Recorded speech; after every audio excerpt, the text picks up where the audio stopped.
Hi எல்லாருக்கும் வணக்கம். நம்ம இன்றைக்கி பார்க்க போகிறது சிக்கன் பிரியாணி. அதுக்கு தேவையான 3 பெரிய வெங்காயம் எடுத்துக்கோங்க.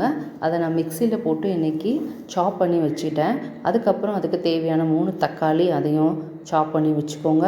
நான் இந்த கிளாஸில் தான் இன்றைக்கி மெஷர் பண்ணி எடுத்திருக்கேன். இதில் 4.5 உலக்கு அரிசி எடுத்திருக்கேன். அந்த தண்ணி ஊற்றி நல்லா வாஷ் பண்ணிவிட்டு அதுக்கப்புறம் தண்ணி ஊற்றி ஊற வச்சுருங்க.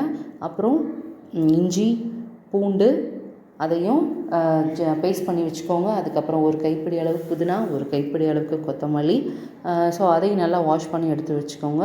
நம்ம பிரியாணி செய்ய போகிற பாத்திரத்தை எடுத்து வச்சு அதில் கொஞ்சம் ஆயில் ஊற்றிக்கோங்க. அது தாளிக்க பட்டை, பிரியாணி இலை, 3-4 கிராம்பு போட்டுக்கோங்க.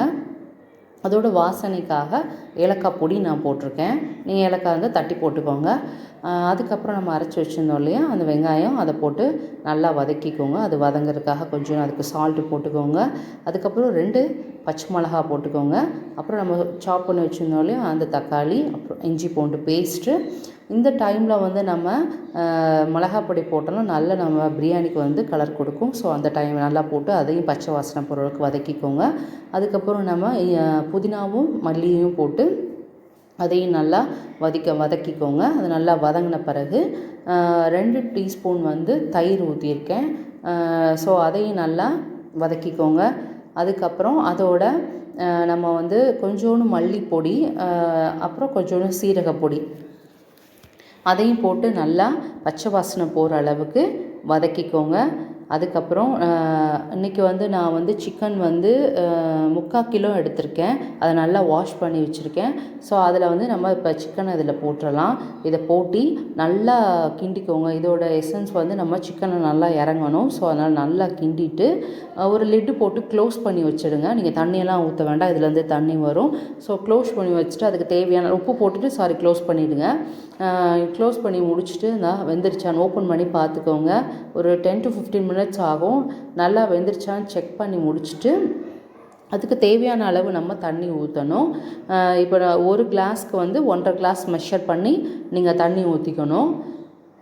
ஸோ நான் இந்த டம்ளரில் தான் மெஷர் பண்ணி தண்ணி ஊற்றுறேன். ஸோ அதுக்கு தேவையான அளவு தண்ணி நல்லா ஊற்றிக்கோங்க. ஊற்றிட்டு ஒரு லிட்டு போட்டு க்ளோஸ் பண்ணி வச்சுடுங்க. அது நல்லா கொதிக்கட்டும்.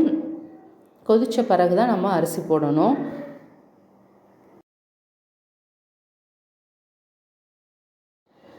அரிசியெல்லாம் போட்டு முடித்த பிறகு நம்ம கிண்டி பாருங்கள். கிண்டி நம்மளுக்கு தேவையான அளவு உப்பு, காரம், புளிப்பு அதெல்லாம் இருக்கான்னு இது பண்ணிக்கோங்க. பார்த்துட்டு நம்மளுக்கு தேவையானதான் காரமோ உப்போ ஏன்னா அதை போட்டுருங்க. நம்ம குடித்து பார்க்கும்போது உப்பு கொஞ்சம் தூக்கலாக இருக்கணும், காரமும் கொஞ்சம் தூக்கலாக இருக்கணும், புளிப்பும் கொஞ்சம் தூக்கலாக இருக்கணும். அப்போ தான் அது நம்ம கரெக்டாக இருக்கும். ஸோ அதை குடிச்சிட்டு டேஸ்ட் பண்ணி பார்த்துட்டு சிம்மில் வச்சுருங்க. சிம்மில் வச்சு லிட்டு போட்டு க்ளோஸ் பண்ணிவிடுங்க. ஒரு 15 to 20 மினிட்ஸ் அப்பப்போ எடுத்து ஓப்பன் பண்ணி பார்த்துக்கோங்க. 15 to 20 மினிட்ஸ் கரெக்டாக இருக்கும். ஸோ அந்த டைம் இது பண்ண பிறகு ஓப்பன் பண்ணி பார்த்தீங்கன்னா கரெக்டாக ஒரு 90% அளவு ரைஸ் நல்லா குக் ஆகிடுக்கும்.